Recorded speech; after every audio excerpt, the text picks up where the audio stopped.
اور دوستوں بزرگوں بھائی، ساری دنیا میں دین زندہ ہوگا حضور پاک صلی اللہ علیہ وسلم والی محنت اور قربانی سے۔ آپ صلی اللہ علیہ وسلم نے محنت کی، صحابہ کرام نے قربانیاں دی، اللہ نے سارے احکامات، ایمانیات، عبادات، اخلاق، معاملات، عدل و انصاف، پردہ، سارے احکامات، لیکن حضور پاک صلی اللہ علیہ وسلم کے وصال سے کچھ دن پہلے مدینے پر 2 لاکھ کا لشکر آ رہا تھا حملہ کرنے کے لیے روم کی طرف سے۔ حضور پاک علیہ السلام نے اس کے مقابلے کے لیے لشکر تیار کیا، اس کی تعداد 3000 تھی۔ حضرت اسامہ بن زید کو اس کا امیر بنایا اور اس لشکر کو روانہ کیا، لیکن ابھی وہ لشکر روانہ ہوا تھا، جروم میں جا کے ٹھہر گیا مدینے کے قریب۔ حضور پاک صلی اللہ علیہ وسلم کی طبیعت خراب ہو گئی۔ حضرت اسامہ سے حضور کو بڑی محبت تھی، کیونکہ حضور کے متبنہ بیٹے کے بیٹے تھے۔ حضرت اسامہ روزانہ حضور کی خدمت میں آتے، ملتے، واپس چلے جاتے۔ پھر چند دن کے بعد حضور کی طبیعت اچھی ہو گئی، وہ لشکر روانہ ہو گیا۔ پھر آپ صلی اللہ علیہ وسلم کی طبیعت سوموار کے دن زوال کے قریب طبیعت ناساز ہوئی، حضور صلی اللہ علیہ وسلم کا وصال ہو گیا۔ اتنا بڑا صدمہ صحابہ کرام میں کبھی نہیں آیا۔ اتنی محبت تھی حضور علیہ السلام سے کہ وضو کا پانی نیچے گرنے نہیں دیتے، لعاب دہن کو ہاتھوں پر ملتے تھے۔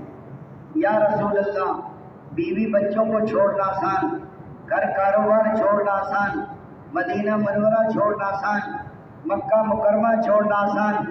یا رسول اللہ، جب آپ سے جدا ہوتے ہیں تو پتہ ایسا لگتا ہے جیسے بدن سے روح جدا ہو جائے گا۔ اتنی محبت تھی حضور پاک علیہ السلام سے، بہت بڑا صدمہ۔ یا چلا آپ تو جنت میں اوپر کے درجوں میں چلے جائیں گی اور ہم نیچے کے درجوں میں رہ جائیں گی۔ یا رسول اللہ، جب جنت میں آپ سے ملاقات نہیں ہوگی تو دل کیسے لگے گا؟ پھر فرمایا اوپر والے نیچے والوں سے ملنے آیا کریں گے۔ اتنی محبت تھی، ہر گھر میں رونے کی آواز۔ حضرت عمر رضی اللہ عنہ خوش نہیں، جو کہے گا حضور کا وصال ہو گیا میں اس کی گردن کاٹ دوں گا۔ حضرت عثمان میں ہمت نہیں، حضرت علی بول نہیں سکتے۔ حضرت ابوبکر رضی اللہ عنہ تشریف لائے اور آپ علیہ السلام کی پیشانی مبارک کا بوسہ لیا اور سب کو مسجد نبوی میں جمع کیا کہ حضور علیہ السلام میرے رسول ہی تو تھے، خدا تو نہیں تھے جن کو موت نہ آئے۔ جو واپس پھر جائے گا اپنا نقصان کرے گا۔ ایسے موقع پر امت کو سنبھالا ہے۔ سارے مسائل حضرت ابوبکر کو معلوم تھے کہ جنازے کی کیا صورت ہوگی، حضور کا روزہ کہاں ہوگا۔ اس پر حضور پاک ادھر سے مسلمہ قذاب نے نبوت کا دعویٰ کر دیا، ادھر شجاع نامی عورت نے نبوت کا دعویٰ کر دیا، ادھر 2 لاکھ کا لشکر مدینے پر حملہ کرنے کے لیے آ رہا ہے۔ چاروں طرف سے حالات ایسے بگڑ گئے، بعض لوگوں نے زکوٰۃ کا انکار کر دیا، بعض لوگوں نے کہا زکوٰۃ دیں گے لیکن مدینے نہیں پہنچائیں گے۔ اقتدار مدینے سے 5 میل دور تک آ چکا تھا۔ حضرت ابوبکر صدیق رضی اللہ عنہ فرما رہے ہیں اسامہ کے لشکر کو روانہ کرو۔ صحابہ کرام کیا امیر المومنین، حالات بدل گئے، مدینے پر خطرہ ہے، یہاں ام المومنین ہیں اور یہاں مستورات ہیں، اب اس لشکر کو نہ بھیجیں۔ حضرت ابوبکر نے جس لشکر کو حضور روانہ کر گئے اس کو ابوبکر روک لے، یہ کبھی نہیں ہو سکتا، یہ فتنوں کے دروازہ کھلنے کا خطرہ ہے۔ حضرت عمر رضی اللہ عنہ کو بھیجا، آپ کہیں کہ امیر بدل دو۔ حضرت ابوبکر نے حضرت عمر کے سینے پر مکہ مارا، اے عمر زمانہ جہالیت میں بہادر تھے، آج بزدل ہو گئے، جس کو حضور امیر بنائے اس کا ابوبکر بدل دے۔ حضرت ابوبکر رضی اللہ عنہ کا زمانہ ٹوٹے ہوئے نقشے کو بنانے کا زمانہ ہے اور حضرت عمر رضی اللہ عنہ کا زمانہ بنے ہوئے نقشے کو چلانے کا زمانہ ہے۔ حضرت ابو ہریرہ فرماتے تھے ابو بکر نہ ہوتا تو دنیا میں دین نہ ہوتا۔ حضرت عائشہ رضی اللہ عنہ فرماتی ہیں ابا جان نے جیسی محنت کی ایسی محنت نہ کرتے تو دنیا میں سجدہ کرنے والا انسان باقی نہ رہتا۔ حضرت ابو بکر نے آخری وقت میں فرمایا، منبہ بن بیمار تھے، منبہ بن حارثہ نے کہا فلاں علاقے کے لوگ مرتد ہو گئے، فرمایا مجھے بٹھاؤ، میں اس وقت مر جاؤں، شام ہونے سے پہلے لشکر بھیج دینا، اور شام کو مر جاؤں، صبح ہونے سے پہلے لشکر۔ حضور کے وصال پر اگر میں حضرت اسامہ کے لشکر کو نہ بھیجتا تو مدینہ آگ کی بھٹی بن جاتا، ایسے موقع پر امت کو سنبھالا ہے۔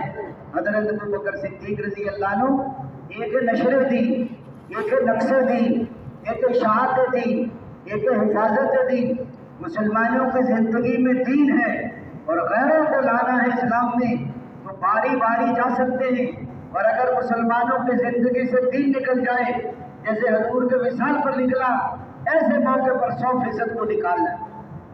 حضرت ابو بکر صدیق رضی اللہ عنہ کچھ لشکر کو روانہ کر رہے ہیں اور حضرت پیدل چل رہے ہیں۔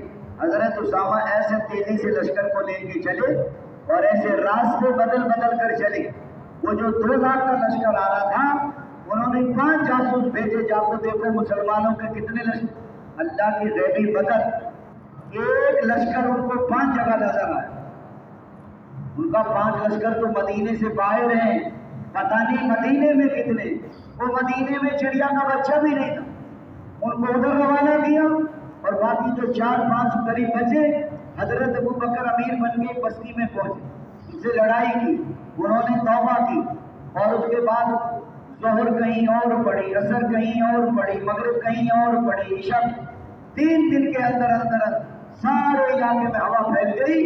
لیکن مسلمان تو اسی طاقت کے ساتھ ہے جیسے حضور کے ساتھ ہے، وہ سمجھے گا نبی تو چلا گیا دنیا سے، ان کی ہوا پڑ گئی، چاروں طرف ہوا پھیل گئی، اور ادھر سے مسجد نبوی میں 3 دن اذان نہیں ہوئی۔ 100% کو نکالا ہے کہ مسلمانوں کو زندگی سے جب دین نکلے گا تو 100% کو اللہ کے راستے میں نکلنا ہوگا۔ اس لیے دوستوں، مسلمانوں کی حالت ایسی ہو گئی تھی جیسے بکریاں بارش میں بھیگ کر کونے میں جمع ہو جاتی۔ چاروں طرف شجاع نامی عورت نے توبہ کی اور وہ لشکر سب نے مل کے مسلمان قذاب کا مقابلہ کیا۔ حضرت خالد بن ولید کو حضرت ابو بکر نے امیر بنایا۔ یہ تقریباً 3000 کے قریب تھے اور وہ 45,000 تھے۔ بہت سخت لڑائی ہوئی لیکن شکست نہیں ہوئی۔ حضرت خالد بن ولید الگ قبیلوں کو ترغیب دی، پھر سخت گھمسان کی لڑائی ہوئی، پھر وہ لوگ قلعے میں بند ہو گئے، اندر داخل ہونے کا راستہ نہیں تھا۔ حضرت برا بن مالک نے رائے دی، ایک آدمی کو قلعے کی دیوار کے اوپر سے پھینکو۔ کس کو پھینکے؟ مجھے پھینکو، میں دروازہ کھولوں۔ بتاؤ 40-45 ہزار میں سے 5,000 ان کے قتل ہو گئے، پھر بھی کیسے پھینکے؟ بڑے قد کا اونٹ لاؤ، اس پہ آدمی کو بٹھاؤ، اس پہ ڈھال رکھو، اس پہ میں بیٹھوں گا اور قلعے کی دیوار پہ چڑھوں گا اور اپنے کو گراؤں گا، دروازہ کھولوں گا۔ بتاؤ اتنے بہادر تھے برا بن مالک، حضرت ان کو امیر نہیں بناتے، نہ ہی اپنی جان کی پرواہ کرتا ہے نہ کسی کو۔ وہ بیان کرتے جب میں نے اوپر سے اپنے کو نیچے گرایا، ایک وقت میں 40 تلواریں پڑی میرے اوپر، لیکن لڑتے لڑتے دروازہ کھول دیا اور 10 بندوں کو قتل کر دیا۔ شہید ہونے کو دل تو ہمارا بھی کرتا ہے لیکن سنا جان سے مار دیتی ہے۔ ہمیں تو 4 مہینے بھی کتنی مشکل سے نکلے، دیکھ کر دوست کو بھائیو سارے فتنے ختم ہو گئے، صحابہ کرام داخل ہو گئے۔ حضرت وحشی رضی اللہ نیزہ مارا وحشی کو، اس کو مسلمان قذاب کو، اور ایک ساتھ تلوار ماری، وہ قتل ہوا، پکڑ بچ گئی، کچھ قید میں آ گئے، کچھ پکڑے گئے۔ اللہ نے 1.5-2 مہینے میں سارے فتنے ختم کر دی۔ یہ چلے 4 مہینے، یہ 7 مہینے، یہ سمندر کا کنارہ ہے۔ صحابہ کرام کی قربانیوں کو دیکھو، 1.5-2 مہینے میں اللہ نے کوئی حالات بنا دیے جو حضور کے زمانے میں تھے، لیکن قربانیوں کی چوٹیوں پر تھے وہ۔ آج وہ تو ہمیں ارادہ کرتے مدت، جب آواز لگی تو جا رہی ہو، جہاں کے لیے کہاں جا رہی ہو، جس کے ساتھ کہاں جا رہی ہو، جب کہاں جا رہی ہو، ہر موقع پر نکلے۔ فصلیں پکی ہوئی ہیں اور یہودیوں قرضے سر چڑھے ہوئے اور اللہ کے راستے میں آواز لگی، کہاں منافق کہاں جا رہے ہو؟ اللہ نے تو دی ہے تمہیں روزی کو چھوڑ کر رزاق کے پاس جائے۔ پہلی رات کی دلہن کو چھوڑ کر جانتی ہے، غسل جنابت نہیں کر سکے، فرشتوں نے غسل دیا ہے۔ دوست بزرگوں بھائیوں، آج موقع ہے، کل کو موقع نہیں ہوگا، کل کو پچھتائیں گے ہم۔ وہ کاش ہم قربانی کر لیتے، وہ لمبے سفر کر لیتے۔ آج تو موقع ہے، وقت ہے، وقت کبھی کسی کے ہاتھ نہیں آتا۔ کروڑوں کا نقص اللہ نے اور دے دی، بیمار ہو گئے، صحت دوبارہ مل گئی، لیکن وقت کسی کے ہاتھ نہیں آتا۔ حضرات صحابہ کرام ہر موقع پر نکلے، ہر حال میں نکلے۔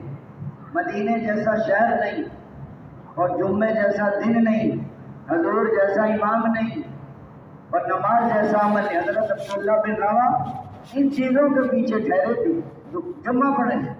اے عبداللہ کتنا پیچھے رہے؟ اصل آدھا دن. فرمایا 500 سال بعد جنت میں جاؤ گے. کل کو آدمی پچھتائے گا وہ میرے دوست سے نکل جاتا. آج دوستوں بزرگوں بھائیوں نکلنے کے زمانے میں محنت نہیں کرتے. آج کل گشتیں برائے نام ہو رہی ہیں. گھنٹے 2 گھنٹے کی گشتوں سے چڑیا کا بچہ نہیں نکلتا. اور یہ ذمہ داری ہم سب پرانے ساتھیوں کے اوپر ہے. امیر فکر مند ہو تو سارے کام ہو جاتے اور امیر فکر مند نہیں تو کوئی کام بھی پورا نہیں ہوتا. ہر آدمی بڑی قربانی سے نکلا ہے لیکن نکل کے دعوت نہیں دیتا, سیکھنے سکھانے میں نہیں لگتا, ذکر و عبادت کی پابندی نہیں کرتے. ایسے صرف نکلنا کافی نہیں ہے.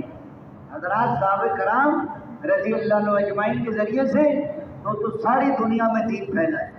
حضرت مولانا الیاس رحمۃ اللہ علیہ نے سن 1925 میں تبلیغ کا کام شروع کیا اور سن 1944 میں اللہ کو پیارے ہو گئے. محنت کا زمانہ 20 سال کا اور ملنے کا زمانہ. دنیا میں جتنے تبلیغ والے پھر رہے ہیں سارا اجر ان پر. حضور پاک علیہ السلام نے 13 سال مکے میں محنت کی, 10 سال مدینے.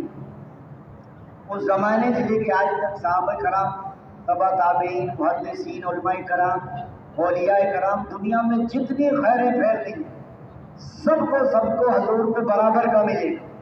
جتنی بڑی جنت پوری امت کو ملے گی اتنی حضور کو اکیلے کو ملے گی. جتنا پوری امت سے راضی ہوں گے اتنے حضور علیہ السلام سے اکیلے سے راضی ہوں گے. تو اپنی زندگیوں کو بدلو, فکر کو بدلو, محنت کو بدلو. راتوں کو دوست بزرگوں مانگے پوری امت کے لیے.